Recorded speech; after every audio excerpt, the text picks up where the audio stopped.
நீ இப்படி ஆளாவா இருக்க, இப்படி போய் நமக்கு தோதுப்படாது. ஏன்னா அவர் குடிக்க போகிறாரு.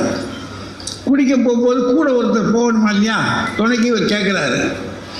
இவன் அன்னைக்கு முடியாது அப்படின்ட்டான். இல்லைன்னு எனக்கு பழக்கம் இல்லை, இது வேண்டாம் அப்படின்னா.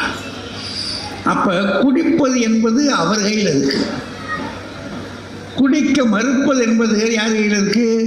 இவர் கையில் இருக்கு. இப்போ இவருக்கு இவர் தான் தலைவர், அவருக்கு அவர் இவரை வற்புறுத்த முடியாது. நீ குடிச்சுதான் ஆகணும்னு சொல்ல முடியாது. அவர் நீ குடிச்சிட்டு தான் போகலாம் ஆகணும்னு சொன்னால் இப்போ இவர் கேட்பார்ல, நீ குடிக்காமல் இருந்தால் ஆகணும் சொல்லலாம்ல. அப்படின்னா ஒரு வகையில் பார்க்க போனால் அவரவர் வாழ்க்கை அவரவர் கையில், அப்படிதானே தோணுது. அது ஒன்றும் அதிகாலை விடியுச்சுன்னா 2 பையனுக்கு பள்ளிக்கூடத்துக்கு போகிறான். ஒருத்தர் குளிச்சுட்டு தான் போகிறான், இன்னொருத்தன் போட எருவு குளிக்குது போட குளிக்கிறதா அப்படின்ட்டான். அப்போ இவனுக்கு குளிக்க விருப்பம் இல்லை. குளிப்பதும் குளிக்காமல் இருப்பதும் அவனவன் கையில் தானே. ஆனால் அவன் சரியா இருக்கான், இவன் குளிக்காம சரியா இருக்கான், இவன் குளிக்காம போறான் அவன்.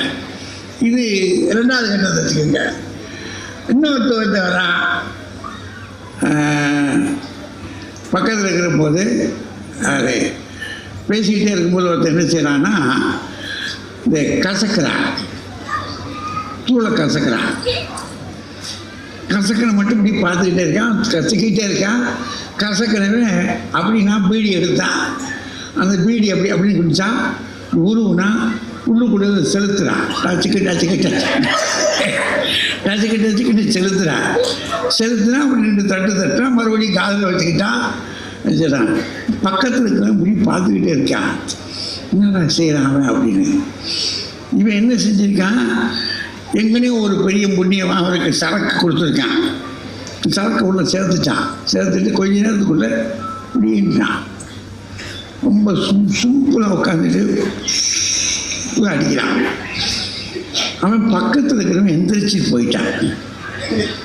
அப்படின்னா தன்னை கீழ்நிலைப்படுத்துகிறவன் அவன்தான்.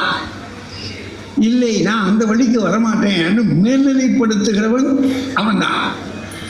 அப்படின்னா உங்களுடைய வாழ்க்கை உங்களுடைய கையில் தான் இருக்கிறது என்பதில் ஏதோ ஒரு